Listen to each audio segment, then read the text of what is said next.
Streaming website Netflix ने कहा है कि सुपरहिट जनूबी Korea show squid game streaming service की मकबूल तरीन ओरिजिनल सीरीज़ बन गया है।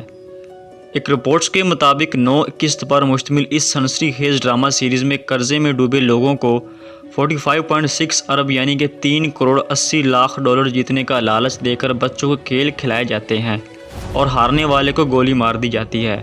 ये ड्रामा सीरीज़ 1 माह से कम अरसे में दुनिया भर में मकबूल हो गई है। इस ड्रामा सीरीज़ पर लातदाद मीम्स बनाई गई हैं, जबकि खेल का हिस्सा बनने वाले उम्मीदवारों के ग्रीन ट्रैक स्वीट्स भी तवज्जो का मरकज़ बने हुए हैं।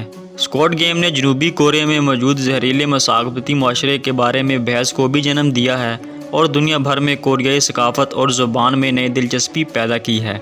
नेटफ्लिक्स ने बताया कि स्क्विड गेम के मुद्दाओं की तादाद बाज़ाब्ता तौर पर 11 करोड़ 10 लाख हो गई है, जिसके बाद ये अब तक लॉन्च की जाने वाली हमारी सबसे बड़ी सीरीज़ बन गई है। 11 सितंबर को रिलीज़ होने के बाद से ये सीरीज़ सिर्फ 27 दिनों में इतने व्यूज़ तक पहुंची है और इसने बरतानिया का कॉस्ट्यूम ड्रामा ब्रैड गैटून को बासानी पीछे छोड़ दिया है, जिसे इब्तदाई 28 रोज़ में 8 करोड़ 20 लाख अकाउंट्स पर स्ट्रीम किया गया था।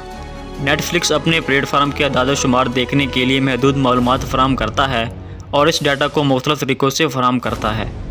नेटफ्लिक्स ने ब्रैड गैटून और दीगर शो के जो 28 रोज़ के डेब्यू अदाद शुमार किए जाते थे, इनमें ऐसे अकाउंट भी शामिल थे जिन्होंने कम अज़ कम 2 मिनट तक कोई किस्त देखी है।